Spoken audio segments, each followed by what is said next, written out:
I'm a huge fan of getting rid of the air hose and going with battery-powered tools. So the question is, which one of these battery-powered framing nailers is the best? In the first test, we'll see which nailer delivers the most consistent performance. Then we'll see which nailer has the power to drive nails into composite material. We'll see how the nailers perform in cold temperature. Finally, we'll see if the nailers lose performance as the batteries drain. At a price of $329 for just the nailer and not the battery and charger is this Craftsman brand. It's a 21-degree nailer that has a brushless motor. Includes tool-free depth adjustment. The LED light indicates a jam. Includes a rafter hook. Includes onboard tool storage. The nail length is from 2 to 3¼ inches. Includes dry fire lockout. The Craftsman is made in Mexico. The reference to the angle includes both the magazine angle and the nail collation. This 21-degree strip contains 25 nails, while the 30-degree strip contains 37. The 21-degree nails have a full head, while the 30-degree have a clipped head. So a 30-degree nailer will typically hold more nails than a 21-degree, assuming the cartridge length is the same. The Craftsman holds up to 49 nails. And a Craftsman with a 4-amp-hour battery in the nails weighs 10.6 pounds. And a Craftsman is very loud at 108.5 decibels. Pneumatic tools deliver immediate performance without any delay. And a Craftsman needs just over a half a second to spin up before deploying a nail. The 21 and 30-degree nails are 3¼ inches in length by 0.131 hot dip galvanized smooth shank nails. I use a 4-amp-hour battery for the Craftsman, DeWalt, Ridgid, and Milwaukee. I adjusted the nail depth for each of the nailers so that the heads of the nails will be fully seated within the boards. So let's see which nailers offer the most consistent nail depth. I'll place 10 pounds on top of the nailer so that the amount of downward force on the nailer stays the same. And a Craftsman has a ramp-up time between driving the first nail, and it needs time to recover between driving nails. And there's quite a bit of recoil with the Craftsman lifting the nail gun off the board. And 4 nails are seated perfectly while 1 nail is too high and 5 are too low. At a price of $349 or just $20 more than the Craftsman is this Ridgid brand. Just like the Craftsman 21-degree framing nailer with a brushless motor. It claims to have the power of a pneumatic nailer. It can drive 3 nails per second, up to 750 nails per charge. Selectable mode switch allows for contact actuation or single sequential actuation mode. Holds up to 33 nails. The Ridgid uses nails 2 inch to 3½. The Ridgid is made in China. And Ridgid's a little bit heavier than the Craftsman at 10.7 pounds. And the Ridgid makes a lot less noise than the Craftsman at 87.9. And the Ridgid delivers almost immediate results in both the sequential and bump fire mode. Unlike the Craftsman, there's no motor sound or audible ramp-up sound with the Ridgid. And the Ridgid seems to have a lot less recoil compared to the Craftsman, with the nailer staying on the board. And the Ridgid offers a little more consistency than the Craftsman with 6 perfect nails, 2 that are too deep and 2 that are too shallow, but very good results overall. At a price of $350 for just the nailer and not the battery and charger is this DeWalt brand. 30-degree nailer with a brushless motor. It claims to offer consistent nail penetration into both soft and hard joints. 2-speed selector switch optimizes speed for fastening lengths. Easy access to nose piece for removal of jammed nails. It has an LED light to indicate a jam. Works with nails from 2 to 3½ inches in length. It holds up to 55 nails. The DeWalt is made in Mexico. And the DeWalt's the lightest yet at just over 10 pounds. And the DeWalt is about as loud as the Craftsman at 107.3 decibels. Just like the Craftsman, the DeWalt needs over half a second to wind up before driving a nail in sequential fire mode. If the DeWalt is already revved up in bump fire mode, it immediately drives a nail when the contact tip fully seats. And the DeWalt has quite a bit of recoil, just like the Craftsman. And the DeWalt has 7 perfect nails and 3 too deep. At a price of $369 for the battery, charger, and the nailer is this Metabo HPT. 21-degree nailer with a brushless motor. Comes with a battery charger as well as a 3-amp-hour battery. It claims to have pneumatic power with 18-volt cordless freedom. With a flip of a switch, you can transition from sequential mode to bump fire. Air spring drive system delivers similar performance as a pneumatic nailer. And a rafter hook on the Metabo HPT definitely seems a little too large. There's 0 ramp-up time. It handles a 2 to 3½ inch nail. 37 nail capacity. The Metabo HPT is made in China. And the Metabo HPT with a 3-amp-hour battery weighs 10.5 pounds. 100.3 decibels for the Metabo HPT.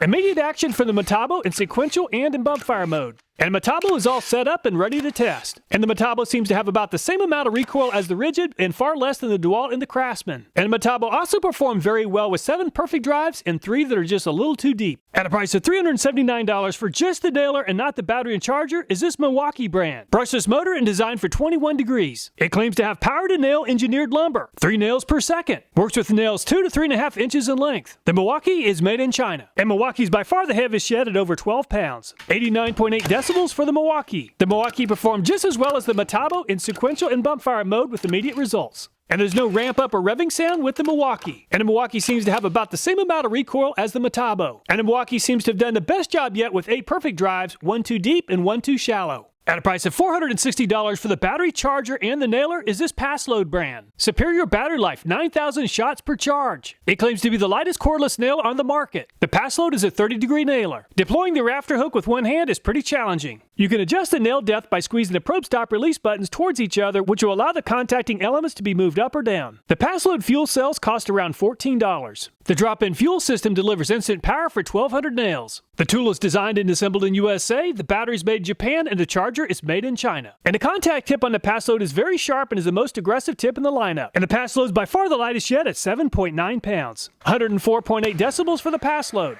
Instant results from the Paslode. And the Paslode has a fan motor that runs while the tool is in use. The Paslode seems to have the least amount of recoil of all the nailers, but that's a pretty subjective assessment. And the Paslode made 6 perfect drives in 2 and 2. However, the Paslode underperformed on one nail quite a bit, leaving the nail sticking up 1/4 inch. Tool weight can be a big factor in tool selection, and the Paslode is by far the lightest at less than 8 pounds. The DeWalt is very close to 10 pounds, Metabo HPT 10.49, Craftsman 10.6, Ridgid 10.7, and Milwaukee 12.06 pounds. Tool noise is another factor to consider, and the Ridgid and the Milwaukee are less than 90 decibels. 100.3 decibels for the Metabo HPT, Paslode 104.8, DeWalt 107.3, and Craftsman 108.5 decibels. Some of the nailers claim to drive 3 nails per second. Since the Craftsman doesn't have a bump fire mode, I'll have to time the trigger and the contact action at the right time. If the Craftsman isn't given enough time to ramp up between nails, it won't fire. 20.1 seconds for 25 nails is pretty slow. I have the Ridgid in bump fire mode, so keeping the trigger squeezed, the nailer will automatically fire when the contact tip is pressed into the board. I didn't give the Ridgid enough time between nails on one attempt and it didn't fire. And the Ridgid is a lot faster than the Craftsman at 12.3 seconds. And the DeWalt is in bump fire mode, and there's a small delay from the time the tip impacts the board until the DeWalt drives the nail. And the DeWalt is faster than the Craftsman, but slower than the Ridgid at 15 seconds. And the Metabo is set to bump fire mode. With the trigger squeezed, the Metabo won't fire the nailer unless it's given enough time to reconstitute between the nails. And I pushed the Metabo too hard, and the Metabo didn't fire several times during the test. With a little practice, I could probably do better than 17.9 seconds for 25 nails. And the Milwaukee's in bump fire mode and fires very quickly. I must have hit a knot in the board because several nails in the same area didn't fully seat. And 10.4 seconds is the fastest time yet.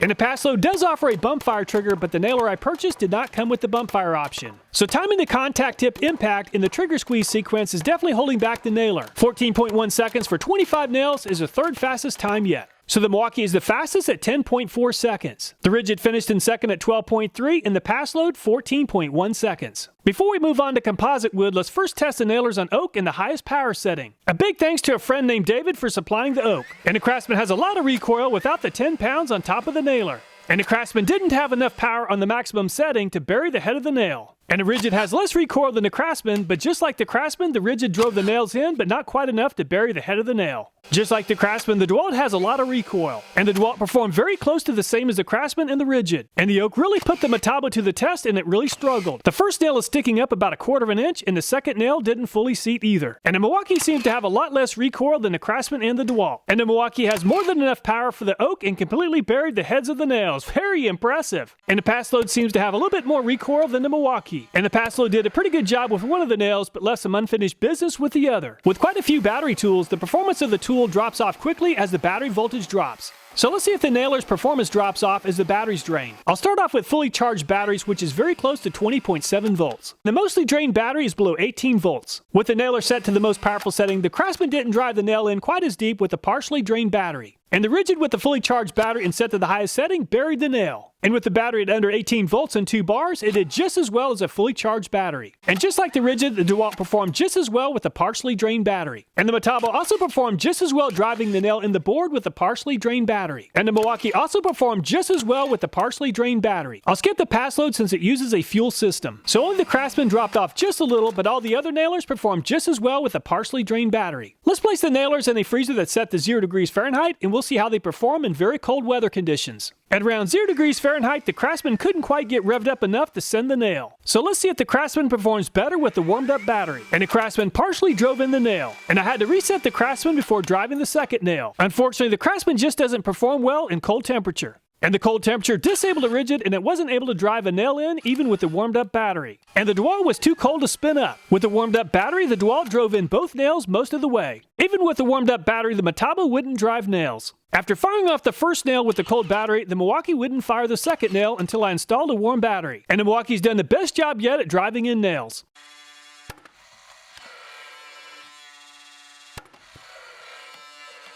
And the Paslode sounds pretty unhappy, but it worked just fine in the cold. It did well on the first two nails, but it left some unfinished business on the second two. Most of the framing nailer brands claim that they make enough power to drive nails into composite lumber. So let's see how the nailers perform driving nails into 4 inches of composite lumber. All the nailers have had several hours to warm up. And the Craftsman drove in the first nail most of the way, but the nailer appears to be jammed. After resetting the tool by removing and installing the battery and then rotating the reset lever, the Craftsman is ready to go. And the Craftsman needs reset once again after the second nail. After attempting the third nail, the Craftsman needs attention. And all 3 nails are sticking out of the board around 1/4 to 7/16 of an inch. After cold temperature exposure, the Ridgid will no longer fire. I had to add air to the pressure tank on the nailer, and the pressure tank is now at 125 psi. And the nailer made 3 attempts to drive in all 3 nails without any malfunctions. Unfortunately, the Ridgid left behind some unfinished business with the nails sticking out around 7/16 to 9/16 of an inch. And the DeWalt attempted to drive in the first nail, but is performing just like the Craftsman and needs reset before driving the second and third nails. And the DeWalt came up short on all 3 nails, and it performed very close to the same as the Craftsman. So it came up short around 1/4 to 7/16 of an inch. And the Metabo made all 3 attempts without any mechanical or electronic malfunctions, but it really struggled to drive in the nails. And the Metabo left behind a lot of unfinished business with the nails above the surface of the board by about 3/4 of an inch. And the Milwaukee made very easy work of the first nail. And the Milwaukee performed just as well on the second and third nails, driving in all 3 nails without any mechanical or electronic malfunctions. Very impressive. And the Paslode really struggled on the first nail. And the Paslode struggled just as much on the second and third nails, but no jams or malfunctions. And all the nails are sticking out by about 1 inch to 1.25 inches. So the Milwaukee came out on top, fully driving in all 3 nails. DeWalt finished in second at 0.3 inches, and Craftsman 0.32. Let's see if the nailers perform better without 10 pounds of downward force on top of the nailer, and then with a lot of downward force.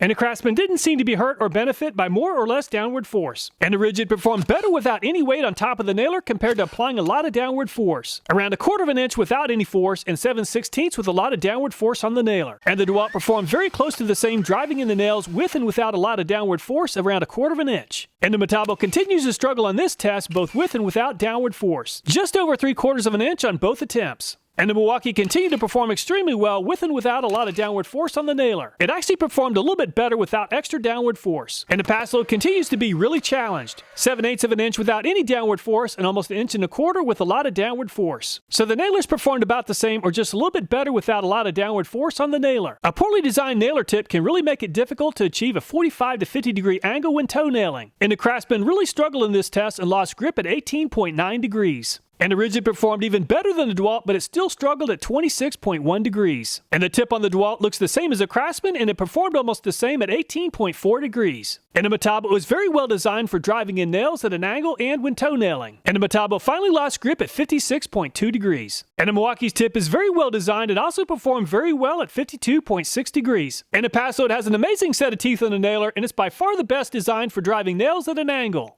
And the Paslode finally lost grip at 76.1 degrees. Very impressive. So the contact tip on the Paslode offers by far the best grip on wood when nailing at an angle. Metabo finished in second at 56.2 and Milwaukee 52.6 degrees. If you're looking for a nailer for home construction or for home renovation, it's really helpful to have a nailer that'll fit between the studs and allow for a perfectly parallel nail shot. At 13 3/4 inches in height, the Craftsman easily fits between the studs. At 15 inches in height, the Ridgid is a little too tall from top to bottom to fit between the studs and allow for a perpendicular or a straight nail shot. Just like the Craftsman, the DeWalt is 1.25 inches shorter than the Ridgid, giving it plenty of space to work between studs on 16-inch centers. And the Metabo will fit between studs at 16-inch centers, but there's very little wiggle room. Just like the Metabo, the Milwaukee also fits between studs at 16-inch centers, but it's a pretty tight fit. And the fit between the studs with the Paslode seems very close to the same as the Milwaukee. So the Craftsman and the DeWalt are the most compact from top to bottom, and the Ridgid is the least compact. If the front of the nailer is bumping up against a wall and you need to drive a nail straight down and not at an angle, the Craftsman is at 2.1 3.1 inches of offset and the Ridgid is at 2.4. And the DeWalt and the Craftsman are very close to the same at 2.1 inches. And the Metabo offers a lot better access against a vertical surface than the Craftsman, DeWalt, and the Ridgid at only 1.75 inches. At 2.1 inches, the Milwaukee's offset is very close to the same as the Craftsman and the DeWalt. And the Paslode offers the best offset profile of all the brands at only 1.63 inches. So Paslode finished in first, but the Metabo is in a very close second. In some applications, driving a nail vertically next to an object might be necessary. And the Paslode is able to place a nail 1.63 inches away from a vertical surface. Metabo 1.75, Craftsman, DeWalt, and Milwaukee 2.13 inches. Taking into consideration just tool performance and not categories such as tool weight or noise, the Milwaukee came out on top with an average finish of 1.5. Paslode and Ridgid had an average finish of 3.25. The Milwaukee definitely seems to be the best nailer in the lineup, however, it is pretty heavy at around 12 pounds. All the videos in this channel, including this one, are viewer suggested. So if you have a video idea, I hope you'll take time to leave a comment. Thanks so much for watching, please take care, and I look forward to next time.